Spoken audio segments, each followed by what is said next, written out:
Good morning all of you. कल हमने chapter में पढ़ा था कि हम क वर्ग व्यंजन रेखाओं को, चौ वर्ग रेखाओं को और टौ वर्ग व्यंजन रेखाओं को कैसे लिखते हैं। अब जो हमारा अगला वर्ग है वह है तौ वर्ग व्यंजन रेखाएं। तौ वर्ग व्यंजन रेखाएं, तौ वर्ग व्यंजन रेखाएं। तो तौ वर्ग व्यंजन रेखाएं कैसी होती हैं ये हम देख चुके हैं। तौ वर्ग व्यंजन रेखाएं नंबर एक तो अधोमुखी होती हैं जो कि ऊपर से नीचे की ओर लिखी जाती हैं, प्लस ये जो है वक्राकार होती हैं। हमने डायग्राम में देखा है कि यह कैसी होती हैं, वक्राकार होती हैं। तो हम देखते हैं तौ थो तौ थो दो धो। ठीक, अब हम इनको देखते हैं यह कैसी लिखी जाती हैं। हमने देखा कि तौ को जो है हम एक वक्राकार हाफ सर्किल बना देते हैं तौ, ये तौ। दूसरा मैंने कहा था तौ व्यंजन रेखाएं दो तरीके से लिखी जाती हैं, लेफ्ट और राइट, एंटी क्लॉक और क्लॉकवाइज। ऐसे ही तौ की तरह थौ होगा, बीच में काट दिया जाता है। ऐसे ही उल्टा सेम सर्किल, क्लॉक और एंटी क्लॉकवाइज। दो जो है तौ का डार्क रूप है, तो दो क्या है, डार्क रूप है। ये हम दो तरीके से इसलिए लिखते हैं, आगे के चैप्टर में ये दो तरीके से इसको लगाया जाता है। दो का डार्क, तौ का डार्क बीच में काट दिया तो धो, ऐसे ही ये उल्टा और बीच में काट दिया जाता है धो। तो ये जो तौ वर्ग व्यंजन रेखा ये कैसी है, लाइट, ये कैसी है लाइट, ये कैसी है डार्क, ये कैसी है डार्क। तो हमने देखा तो जो व्यंजन रेखा क्या है, वक्राकार है, प्लस ये अधोमुखी है, यानी कि टॉप टू बॉटम की ओर लिखी जा रही है। कैसे लिखी जा रही है, top to bottom, top to bottom को लिखी जा रही है, ऊपर से नीचे, ऊपर से नीचे हाफ सर्किल के रूप में अगर हम खींचते हैं तो इन्हें हम तौ वर्ग व्यंजन रेखाएं कहते हैं। अब हम आगे बढ़ते हैं, अब देखते हैं हम पौ वर्ग व्यंजन रेखाएं कैसे लिखी जाती हैं। अगला जो वर्ग है वह है पौ वर्ग व्यंजन रेखाएं। क्या है, पौ वर्ग व्यंजन रेखाएं, पौ वर्ग व्यंजन रेखाएं। ऐसी व्यंजन रेखाएं जो अधोमुखी होती हैं, इसमें दो व्यंजन रेखाएं सीधी होती हैं, दो वक्राकार होती हैं। तो हम देखते हैं पौ, फौ, बो और भौ।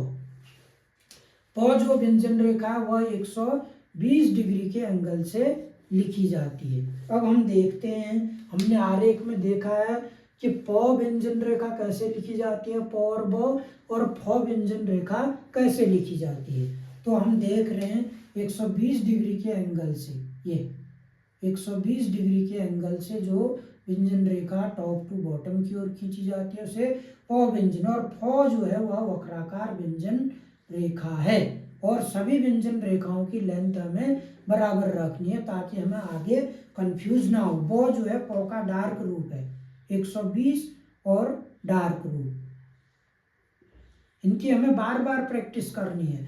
भौ जो है ठीक फौ की तरह लेकिन बीच में कटा नहीं है, ये होगी। ठीक है, पौ कैसा था, लाइट था, और फौ कैसा है, बीच में वक्राकार है, कटा है। ये कैसा है, ये डार्क है। और ये भौ कैसा है, ठीक फौ की तरह है लेकिन बीच में कटा नहीं है।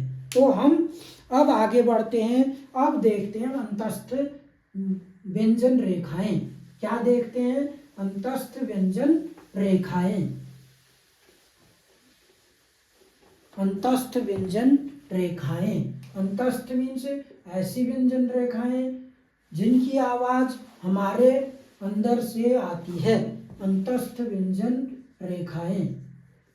ठीक है, अंतस्थ में आ जाता है यो, रो, लो, वो, अड़ो और अढ़ो।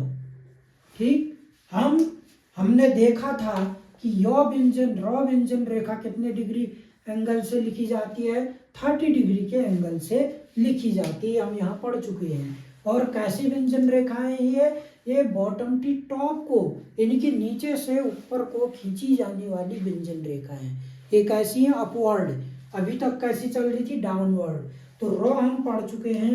तो रॉ व्यंजन रेखा 30 डिग्री की होती है, ये नीचे से ऊपर को। और यौ को कैसे, रॉ पर एक हुक लगा देंगे, यौ हो जाता है, ये यौ हो गया। लौ हमारे पास ऑलरेडी है वक्राकार। लौ हम दो तरीके से लिखेंगे अभी फिलहाल, अपवर्ड ही लिखते हैं, डाउनवर्ड भी होता है। ठीक रॉ पर एक सीधा सही का निशान लगा देते हैं, हुक लगा देते हैं, यह क्या कहलाता है, वो। और ये सारे जो व्यंजन रेखाएं क्या हैं, 30 डिग्री की हैं और बॉटम टू टॉप हैं। ये वक्राकार है लेकिन bottom to top, bottom to top, bottom to top, bottom to top, यानी कि नीचे से ऊपर को लिखी जाती हैं। ये है हमारे अंतस्थ व्यंजन। अब आते हैं हमारे ऊष्म व्यंजन। हमने देखा यो रो लो वो अढ़, अच्छा अढ़ नहीं लिखा मैंने, ये है आपका रॉ को बीच में काट देते हैं तो यह अढ़ और अढ़ को रिप्रेजेंट करता है। यह भी जो है 30 डिग्री का होता है, 30 डिग्री का होता है। अब हम बात करेंगे ऊष्म व्यंजनों की, किनकी, ऊष्म व्यंजनों की। ऊष्म व्यंजनों की हम बात करेंगे, किनकी करेंगे, ऊष्म, ऊष्म व्यंजन। ऊष्म व्यंजन में 100, 100, 100 और हो। इसमें कुछ व्यंजन रेखाएं जो हैं अधोमुखी होती हैं, कुछ जो हैं ऊर्ध्वमुखी भी होती है। जैसे हमने 100 यहाँ पढ़ा था तो हम इस 100 को ऐसे लिख देते हैं, ये ऐसे। ठीक इसका उल्टा ये वाला 100 हो जाता है, क्योंकि शब्दों में अलग अलग तरीके से प्रयोग किया जाता है तो यह ऐसे हो जाता है। अब ये जो थी, ये थी टॉप टू बॉटम की ओर, लेकिन वक्राकार थी। कैसी थी, वक्राकार। लेकिन अब ये जो ह है, यह है बॉटम टू टॉप की ओर। कैसे है, बॉटम टू। हमने रॉ देखा था 30 डिग्री का, रॉ में एक सर्किल लगा देते हैं तो यह ह बन जाता है। रॉ में एक सर्किल लगा दिया तो क्या बन गया, ह बन गया। और यह कितनी डिग्री को रिप्रेजेंट कर रहा है, 30 डिग्री को। कैसे लिखा जा रहा है, नीचे से ऊपर को। लेकिन 100 और 100 कैसे थे, वक्राकार थे और टॉप टू बॉटम ऊपर से नीचे की ओर लिखे जा रहे थे। अब हम पढ़ते हैं कि अब हमारी लास्ट व्यंजन रेखाएं बच गई हैं, जिनको हम कहते हैं नासिक की व्यंजन रेखाएं। कैसी व्यंजन रेखाएं, नासिक की। ऐसी व्यंजन रेखाएं जिनकी आवाज नाक तथा मुंह दोनों से आती है। नासिक के नाम से ही पता चल रहा है। तो ये होंगी आपकी अणो, नौ, अणो और मो। हमने देखा कि नौ को हम कैसे लिखते हैं और मो को वक्राकार कैसे लिखते हैं। लेकिन एक ऐसी व्यंजन रेखाएं हॉरिजेंटल हैं। ये कैसी हैं, हॉरिजेंटल व्यंजन रेखाएं हैं, यानी कि समतल व्यंजन रेखाएं हैं। ऐसी व्यंजन रेखाएं जो लेफ्ट टू राइट, बाएं हाथ से दाहिने की हाथ की तरफ खींची जाती हैं, उन्हें हम नासिक या समतल व्यंजन कहते हैं। तो 9 हमने देखा था, ऐसे लिखते थे 9, ये 9 हमने वक्राकार लिखा है पहले हमारे एक में। और मो ठीक इसका उल्टा हो जाता है, ये ठीक। ऐसे ही अगर हम 9 का डार्क रूप कर देते हैं तो इसको अंगों पढ़ते हैं, यों, ठीक। क्या पढ़ते हैं, यों। उसके बाद हम अगर 9 को बीच में काट देते हैं तो इसे पढ़ते हैं अणो, ठीक है। यों ये हो गया 9 का डार्क रूप। 9 हमने यहाँ सर्किल में देखा अपने डायग्राम में, वक्राकार होता है। मुंह उसका ठीक उल्टा होता है, ये देख चुके हैं। और ये सब कैसे हैं, ये सारे व्यंजन जो हैं लेफ्ट टू राइट यानी कि समतल हैं। और दूसरा मैंने बताया कि आपको ये वक्राकार हैं, वक्राकार व्यंजन रेखाएं होती हैं, वक्राकार। और कैसी होती हैं, अधोमुखी।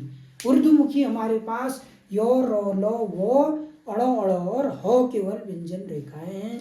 अब हम सारी व्यंजन रेखाओं को पढ़ चुके हैं।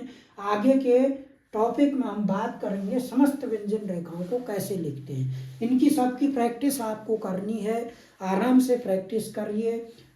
इनको सारे क से जो भी क वर्ग, चौ वर्ग, ट वर्ग, त वर्ग, प वर्ग, अंतस्थ में योरल वो, और उसके बाद आपका ऊष्म व्यंजन, नासिक की व्यंजन, इन सब की आपको प्रैक्टिस करनी होगी, तभी आप इनको आगे लिख पाएंगे। और सबकी लेंथ हमने बराबर रखनी है 3/4 सेंटीमीटर, ताकि हम आगे दूसरी व्यंजन रेखा को जोड़ें तो कोई भी हमें कंफ्यूज या डाउट क्रिएट ना हो।